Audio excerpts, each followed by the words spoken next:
Hey folks, hope you're well. I got a bit caught off guard as I started recording there because as I looked at the camera, I remembered that someone said to me when I put my last vlog up that I had incredibly blue eyes. And I just, it's one of those things that made me kind of go, whoo, when I suddenly remembered it. It was nice feedback to get. I like that. More people should comment on my beautiful eyes. They are beautiful. So I felt like it was probably a good idea to do a more positive vlog because I feel like I've just done a few negative ones. And if I'm honest, I've been feeling a little bit off for a few days. I had a migraine at the weekend, and I realised Monday, I sort of got into work thinking I really do not feel up for this. And then I looked at my calendar, and there at the bottom of Tuesday was, "You've got your jab tomorrow." And I was like, of course, it's due now. I need to set some sort of alarm 4 days before that says you're going to feel like a bit of a bit poo for a few days, because if I know that, then it completely reframes the situation. I think what was happening was I felt a bit low. I kept getting a twitchy thing in my head, and I googled what does that mean. My head's twitching a bit. It keeps kind of wobbling there, and it feels really uncomfortable.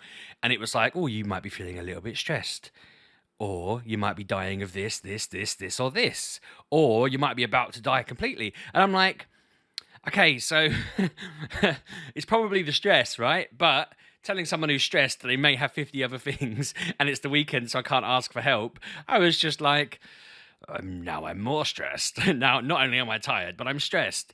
And it kept getting worse because of that. So I assumed it was stress, like it wouldn't happen for ages. And then, I don't know, I would suddenly hear one of the boys kick the other and they'd go, and then they'd start. And suddenly my head would be going, "Rrrr." So I just thought, okay, this is stress. This is just me feeling off. But once I kind of acknowledged it, once I kind of realized, look, I'm just feeling off because of my jab, I just become a little bit more. I mean, I streamed last night, but other than that, I've been a little bit more offline. Like I noticed, I was looking at my WhatsApp and I was like, God, I haven't had a WhatsApp conversation since Sunday, although it did update today. I haven't been on Discord. I didn't go on Discord yesterday. Not that I think anybody noticed, but I didn't go on Discord. Just kind of chilled out. I've been watching Bee and Puppy Cat on Netflix, which is really good. If you haven't seen that, it's very random and surreal and just fun. It's made by the people who, well, I think some of the people involved in it were also involved in writing Adventure Time, either through comics or the show. I can't remember exactly, but I watched a bit of it, and then I watched it with Ollie. Claire was away at the weekend, and I said to Ollie, I've got a program I think you're going to love. So we put it on, and he absolutely adored it. He was giggling his head off. Ben was just watching it, kind of going, I don't know what's going on. He enjoyed the fact that Puppy Cat talks in this like beep beep beep beep boo kind of way, and you have to read subtitles, but he obviously can't read, so he was just listening to the noises. And yeah, it was just fun. Claire was in London for the weekend. She went. She basically did what we do on Saturdays in London at Comic Con and everything. She went to Fortnum and Mason. She bought me some coffee, which is great. She went to Forbidden Planet with Emily and got Emily some books. And she just gathered around London. She also watched the England America women's football match that was on where England won, which I don't normally do when I'm in London, but she did that. And yeah, they had a great time. But I had a great time with the boys. We just chilled. I forgot to tell everyone there wasn't a podcast because I had to take Ben to a party. That was very good fun. I haven't been to a party with him in ages, and I was a bit nervous because I'm not like I haven't been to the place, and I followed the sat nav, and several times I thought I was lost. I kept thinking about the two Westfield incidents where I went to the wrong one because I just put the name of the farm. It's Sacrowell Farm in Sacrowell. And I just put the postcode in, and then I kept seeing signs for Sacrowell, the village, and I was like, well, I don't know whether the village and the farm are in the same place, and I was just really nervous, and then I happened to stumble across it, and I parked up, and I was like, there's nobody here, there's just a big warehouse, and Ben was freaking out in the back of the car, and I'm going, it's all right, it's fine, look, I'll get my phone out, we'll be fine. Ben was convinced I had the wrong day, so I checked the invite. The invite was fine, definitely had the right day. Then this man came out and was walking around the car park, and I just opened my window and was like, I'm looking for the party place like that's here. And he was like, oh, you want to go like out and round the entire farm, and then you'll come round to this place. So I was like, cool, I know where I'm going. I drove off out, and it comes to like a fork in the road, and I was like, well, I have absolutely no way of knowing whether it's left or right from this point because both of them go round the outside of the farm. There's a field in the middle. So I just kind of pulled forward into the middle of the fork and just sat there like this is the only way in. Eventually, a parent is going to have to pass. We can't be the last people at this party. It was about the time the party started, so I just sat there. And luckily, the guy who gave me directions happened to drive by behind me, and he opened his window and waved like "Follow me!" And so I drove along behind him for a bit, and then I saw him point out the window, put his arm out, and wave. And I'd seen what he was waving at anyway, because there was loads of kids getting out of cars and going into the party. But yeah, I was like, thank God for that. So I managed to get there. Ben insisted I didn't bring a change of clothes in for him because he didn't want to be like embarrassed. I guess he just was like, "Leave him in the car." So I was like, "Fine." And then, like an hour in, immediately wet himself, and I was like, "Ah!" So I had to lock him in a toilet while I ran to get him clothes, which was quite funny. He was fine. There was a point where he came up to talk to me, and I was like, "What is that on your face?" And he just had this massive patch of blood on his face. And I was like, "What the hell happened?" And someone had smacked him in the face with a soft toy, and his nose was all bloody. I'm like trying to wipe him, and he's wiping his face on his sleeve, and he's like, "I'm all snotty." I'm like, "You're not snotty, mate. Like, come with me. I've got something to show you." Once I cleaned him, he was absolutely fine. I can't even see where it came from. It was very bizarre. There was no cuts at all. It immediately stopped. I'm 99% sure it was his blood. I mean, how else would it have got there? No one else seemed to have a problem. But yeah, that was interesting. But yeah, we had a fun night. I took him home. That's why we didn't do the podcast, because I got home a bit late. And then they were really good for me. Like for Claire, they eat the house like every day. They eat everything in the house. We have to buy new food. It's a nightmare. For me, they weren't eating anything. I imagine they probably didn't want food poisoning from Dad's cooking. They just stayed away from everything. They just ate the odd biscuit here and there. Chilled out. We watched Bee and Puppy Cat. We played Disney Dreamlight Valley.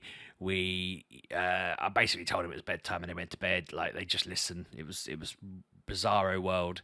And then I just sat up watching Neon Genesis Evangelion films. I'm two in. There's like I can't tell whether there's 3 or 4, or if it's 3.5 films or what. But I watched the series, and then I watched some of the kind of recount series that they did, the recount films. But now I'm watching what's it called? You something you cannot pass, or something like that. I watched the other day, so I've watched 2 of them now. I've got a couple more to go, but that was fun. I had a very chilled weekend. But I don't know. I think probably being on my own a bit and being a bit busy with them made me just feel a bit like ugh by Sunday. But yeah, no, I'm starting to feel all right. I felt the jab kick in earlier, which is a great feeling. I feel like it's got another kick to go, but I just felt it start to get its claws in again. It's very weird. It's like, I don't know, I can't really explain it. It feels like, I don't know, someone's turned the tap in my brain, and the hose is starting to trickle out bits of water, and soon it'll be in full flow, and then I'll feel fine again. That's probably the only way I'm going to be able to explain it that makes sense. So everything else that has been going on feels like it's been pretty good lately. I feel like I'm in a bizarre place where I had lots of random little issues or problems or stresses or issues to focus on or things to resolve. And one by one, they've sorted themselves out. You know, Ollie Touchwood is having a great term so far. Senko said it's going really well. The TA said it's going really well. One of his friends their parents have asked that they not play together, which we thought was going to be stressful. We thought was going to be a problem. But what they basically said is they're not going to keep Oliver away from him. He has to keep away from Oliver. So if Oliver's playing with their friends, that kid has to find something else to do because it's their decision, whatever. Which seems to be working well for him. Ollie doesn't seem too fussed. He's excited. He's going to have a bowling party for his birthday. He's got like 8 kids he wants to invite. You know, they're all friends of his. Claire was telling me a cute story. He had 7 people he was inviting, and then today he was going in, and a girl came up to him and was like, "Ollie," she said, "yesterday you were really upset you couldn't get an apple at lunchtime. They'd run out of apples." She was like, "So I brought you one in from my apple tree in my garden." And Oliver was really grateful, and they had a hug. And then as she was leaving, Oliver was like, "I'd like to invite her to my party as well." And I was like, "Oh, that's so cute." And I knew they were friends. Like, when I was picking Ben up at one point, she comes sprinting over to say hello. "And what are you doing here? Why are you here? Oh, we're going for a walk and all of this."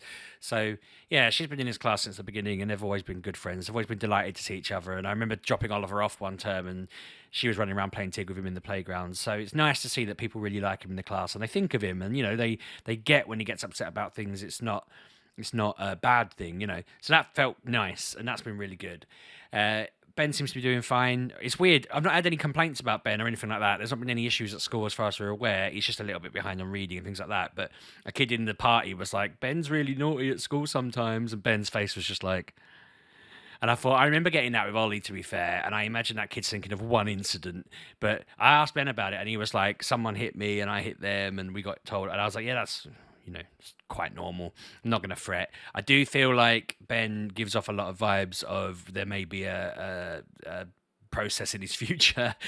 We may need to go and get some sort of diagnosis going. He's very impulsive, very hectic. I'm trying to think of the right word. I was reading about it the other day. It's like emotional regulation. He gets deregulated very easily, and I'm trying to do regulation things with him. Like I put my hands on his shoulders and I ask him to breathe in deep, and I ask him to count down, and it sort of works. It's not great because he's still at that young age where it's hard to reason with a kid, and he doesn't understand the ins and outs of it as well as he maybe could when he's older. But being able to just say to him, "Let's just chill, give me a cuddle, let's have a chat, let's talk through it, let's count, let's distract." That's all sort of working, and helping him find regulation is the thing. If he doesn't get regulated, he can go wild, or he can go silly, or he can get upset. And it's just, I feel like I've learned a lot from Ollie and myself, and just general research and all of this that Ben will hopefully benefit from. That poor old Ollie probably didn't have the benefit of. But also we've learned a lot of just, when Ben's having a hissy fit, I just ignore it. I'm like, yeah, you can do that all day long, mate, because I'm not gonna bow to your getting upset over something I've said you can't have or whatever. He's out of luck. Emily got all the luxury of us caving on that stuff. She's doing well. She's having a good time as well. She had a great time in London, bought loads of books and doing her usual shenanigans. She's been cool. And Claire seems to be in a good place. She's currently just bogged down with a mountain of stuff at work. I think she goes through the crisis of there's so much work to do. I wish I wish I knew what I could do. And she's stuck in the same boat as me, really, in life, where she's always like, "Is this the career that I have in mind?" And that kind of thing. But she never knows what she wants to do. I keep saying to her, eventually one of us will have a business idea, and then we'll be gazillionaires. But until that point happens, we're stuck. Speaking about my stuff, I mean, my work's going really well at the moment. I've had a good chat with my boss. I feel like I've been asking for like a bit of a raise and a job change for almost a year now, and it seems like it's coming together, which is exciting. I really am looking forward to that being resolved, because I feel like once I know what I'm supposed to be doing in terms of like a new thing and a focus and a responsibility and pay and all that kind of thing, it's just going to elevate things a lot, and that's going to make a lot of my kind of pressure. I've started to feel the benefit of having that conversation already, because I just feel like it's going in the right direction. But I also feel like we all know I like writing. I'm a writer. I write a lot, and I'm excited because I've spoken about this briefly before, but as well as doing my own bits and bobs, I'm writing a comic series with Bex that's looking really good. We've done a good job on that, I think, so far. Not to toot our own horns, but I want to talk it up because I'm quite excited about it. She and I were talking. She wanted to write a fantasy story. I said I've got a few that I've been writing, but we should write something in that we're both happy with, that we both have a lot of ownership of. And we ended up kind of going down the route of, I said to her, part of me thinks like she's quite, as well as her drawings about autism and mental health and ADHD, she draws a lot of things like cat girls and other characters. And I said to her, we should just try and make a comic series using the sort of characters that you're really good at drawing. So we're drawing at the moment, it hasn't got a name. We've just been saying it's a comic about a cat girl. It's a fantasy comic. It's a set in sort of swords and castles sort of time. And we've added all this. It's sort of gone from there. It's just built into this big lore. She said to me the other day, we need to come up with sort of a backstory and a history of the world and all of this. And I was so pumped. I basically wrote a page and a half of history for this world, like really, really broad strokes, just saying this happened and this happened and this is the thing and this is the big kind of evil of the world or whatever. And so I'm just waiting for her to read that. But so far, it feels really nice having that kind of synergy where we were trying to come up with names for our characters, and I must have picked 10 names for each character, and I looked at each one and I was like, I want, like, I can't remember where they were on the list, but it was like name 2, name 3 on that list, and name 2 on that list. And so I messaged her the names, and she immediately was like, "Oh, I really like name 2." And I was like, "Yes, that's the one I was going to pick. Brilliant." And then she was like, "And for the other character, I'd like this name." And I was like, "Okay, you're 2 out of 2 so far. You picked precisely the names I liked on the list, which makes me feel great because I'm terrible at naming characters. And so I'm always nervous when I pick a name." So I was like, "If you get the third one right, this is incredible." And she picked the third one and it was exactly the one. And I was just like, yes, that means A, we're in the same place, but B, I picked good names and they are good names to fit the characters. So I was just like, yes. And I'd spent a lot of time kind of going through name generators and faffing around. So we were quite excited that we've managed to come up with names that we both like, that fit. that we're both on the same wavelength with it. So far, everything that we've said has been quite good and on the same. There's someone with a lawnmower outside, so sorry if you can hear that. I'm hoping you can't, but boo. But yeah, no, it's nice being on the same wavelength and feeling like we're writing something that's working. The ideas I put out there have always been well received. I keep trying to find cool things that she might enjoy drawing, so I keep having little ideas and saying, "Oh, you know, we both like this. Maybe this is something you could bring into it as a bit of a nod to that, but like not copying it, but like using it as inspiration. Or what if we put this in? What if we put that in?" And that's just been going really well. And she's been putting ideas out that I've been like, yes, that's given me a massive sort of run of ideas that we can run at. So that's been very cool. We're planning on probably, well, I've got to finish fine tuning the key points, and then she's going to be drawing what they call the thumbnails, which is all the planning of all the different pages and how it all looks, and then we'll start working on dialogue and properly fleshing it out, I guess. But I don't know what the plan is for like launching it, other than I know she did an interview recently because she's doing a convention in a couple of weeks, and she said in that interview she's working on this project that she's expecting to be due out sort of early mid next year. And I'm like, cool, that sounds like a good deadline to be thinking about at this initial point. It was quite cool seeing somebody I'm working with being interviewed and them talking about the project in an interview. I was like, yeah, this feels like a proper solid, exciting thing, because like I've worked on other things in the past. I've written for lots of different places and been paid to write for places and stuff like that. But I don't know. It's just this project just feels really good. It feels like it's moving really well. So I'm excited about that. And yeah, it'll be cool to see what we come out with. I've got a lot of faith in her ability, and the pictures she's drawn so far have been amazing. So yeah, I'm looking forward to you all seeing that and being able to be like, wow, okay, they actually did a really good job here, because I'm convinced that 100% certain that we will do, and it's going to be awesome. It's going to be the best thing that I reckon I've worked on if not ever, then a long time. But I feel like it's the best thing I've worked on so far. I'm really enjoying it, and hopefully at the end of it, Bex will feel the same, because she's worked on some excellent stuff. So if she feels it's that good, it'll be that good. The other thing I've got coming up is the MCM panel in 2 weeks. It's 20 days, roughly, less than 20 days, 18 days. God, it's Ollie's birthday in 20 days. He's turning 10. I'm away I'm away Friday, Saturday, Sunday. Then it's his birthday on the Monday, so I'm hoping I can find something at Comic Con that he'll like. Because at the moment, his birthday list was full of Adventure Time and Yokai Watch stuff, and that's all been bought. So we've got to try and figure out something good to get him for his birthday, and I've got no ideas. But that would be cool. That is all I had on my list. I think everything else has been good. I had a bit of a nightmare sorting out my mortgage. I don't know if I ranted about that anywhere. It's not. It's only a small rant. They basically offered us a rate, and I was like, "That's not too bad." It was like 3.8, I think, and I was like, "Oh, that's like what that's double what we were on, pretty much." But it could have been worse. So they were like, to get that, you have to pay an early release fee of like 1,300 quid. So I was like, fine. Asked my dad to help me because I didn't have it. Paid it. And then they were like, okay, that's in your account. That's going to take 24 hours to clear. So we'll see you on Monday, yeah? And I was like, what? So they rang me on Monday and were like, the rate's now 4.5. So my instead of going up like 60 quid, my mortgage went up £120 a month or something stupid. And then I got an email from Scottish Power saying your energy bill's due to change now. I'm not really sure how that works, because they've sent me my new estimated annual amount. And when I take away the 400 quid the government have given us and the £60 a month they're paying for a little bit, I was like, this isn't that much more than what I was paying before. I'm confused. I think I've made a mistake somewhere working this out, but it feels like it's only going up a little bit. And I'm like, I don't want to let my guard down, but this could be this could be the tide turning and things going a little bit better. So I need to talk to someone about that, figure out some sort of understanding, because I don't know, part of me is just thinking, do I just set the amount to be like 20 quid more than I'm already paying and then see what mounts up over time, and balls to them? Maybe I'll do that. We'll see what happens. But no, it's all positive. It feels nice having the mortgage sorted. It's 5 years. I don't have to think about it for 5 years now, unless it gets really good and I can afford to jump across or something. And getting the energy sorted out would probably be quite nice to get off my plate.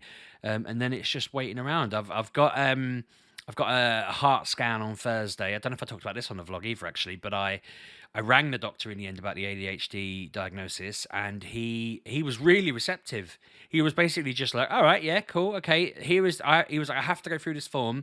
this is the referral form. So he asked me lots of questions first off, and then he was convinced. And I was like, cool, okay, that's good. And then he was like, right, have you got any history of heart problems or high blood pressure? And I was like, look, my mum, my granddad, my parents have high blood pressure. He was like, I can't put you through for a referral without you going for an ECG first. So Thursday I've got to go for an ECG, get my pulse and blood pressure taken. I'm hoping that this weird stress wobble thing has passed by then, because I don't want them going, oh, you've got high blood pressure, and it's just that I happen to have a weird wobble of stress, because I'm not normally stressed. As Claire described me the other day, I can't remember why she was picking two words to describe each other, but she randomly said, you are extremely chilled and extremely anxious. And she was like, that shouldn't work, but that is you described. And I was like, yeah, I understand where you're coming from. I'm very chilled. I'm a very chilled out person, very laid back, but I'm also extremely anxious all the time. It's a weird oxymoron, but that is me. So I'm hoping that the results of that don't throw any curveballs. But he was like, once we've got that, I'll review it and then I'll stick the referral over and you just be on the queue. So doing the tests online and stuff like that, the test that they end up doing, it says I qualify, I'm over the line for it. It's quite common for autistic people to have ADHD as well. So just waiting to see, and I'm hoping that will maybe give me the if I can ask for a med and try it out and see how I get on with it, that could give me the laser focus to become I don't know what I was going to. I thought I was going to come out with a witty word and the sentence fizzled out in my head, but I don't know, Wonder Dog. There you go, that would do. But yeah, gonna wrap up there because this is a 20-minute vlog. But it's all positive stuff. There was no negative stuff. I know that there probably sounded like it ebbed and flowed a little bit, but it's all been really cool.